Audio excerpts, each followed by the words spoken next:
প্রথমে তো ঠিক ছিল যে রেজিস্ট্রি ম্যারেজ করব, তারপরে আমার ইচ্ছে ছিল যে বাঙালি তারকাদের ব্যক্তিগত জীবন সবসময় ভক্তদের কাছে কৌতূহলের বিষয়।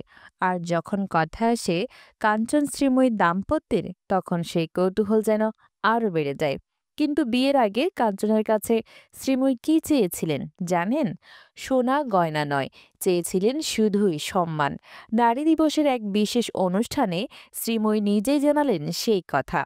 চলুন শুনে নেওয়া যাক তার এই হৃদয়স্পর্শী বার্তা। গেল শনিবার কালীঘাটে এক অনুষ্ঠানে যোগ দিয়ে শ্রীময়ী বলেন, আমি উত্তর কলকাতার রক্ষণশীল পরিবারের মেয়ে। আমার বাড়ির মানুষ এত প্রেস মিডিয়া বা সোশ্যাল মিডিয়ায় অভ্যস্ত নন। যখন আমি কাঞ্চনকে বিয়ে করার কথা ভাবি, তখন বলেছিলাম গয়না বা দামি উপহার নয়, আমাকে দিতে হবে সম্মান। আমি চাই যেন মাথা উঁচু করে বাঁচতে পারি।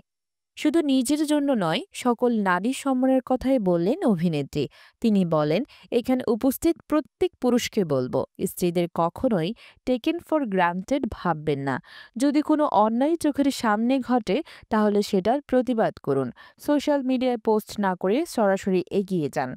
নারী দিবস মানে কি শুধুই পুরস্কার আর মঞ্চে সম্মাননা? শ্রীময়ের মতে নারী দিবস সেদিনই প্রকৃত হবে যেদিন প্রতিটি নারী প্রতিদিন সম্মানিত হবেন। তিনি বলেন, আমার মা কোনো বেতন পান না, অফিসে যান না, কিন্তু 24 ঘন্টা আমাদের জন্য নিঃস্বার্থভাবে কাজ করেন। তাহলে কি তিনি সম্মানের দাবিদার নন? শুধু নিজেদের পরিবার নয়, শ্রীময়ী সমাজে সেই সব নারীদের কথাও বলেন যারা প্রতিদিন কঠোর পরিশ্রম করেন কিন্তু স্বীকৃতি পান না। তিনি বলেন, বাড়ির পরিচারিকাদের জন্য নারী দিবস হওয়া উচিত। তাদের জন্য কি কোনো বিশেষ পুরস্কার বা অনুষ্ঠানের আয়োজন হয়?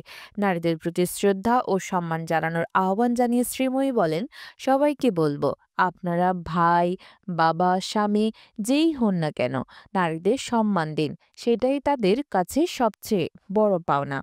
নারী দিবস কি শুধুই একটি দিনের জন্য, নাকি এটি হওয়া উচিত প্রতিদিনের বাস্তবতা? শ্রীময়ীর কথার সঙ্গে আপনিও কি একমত? আপনার মতামত জানাতে ভুলবেন না। নতুন আপডেট পেতে সাবস্ক্রাইব করুন আমাদের চ্যানেল। দেখা হবে পরের ভিডিওতে। নিউজ ডেস্ক, ভোরের আকাশ, নাইমা সিদ্দিকা।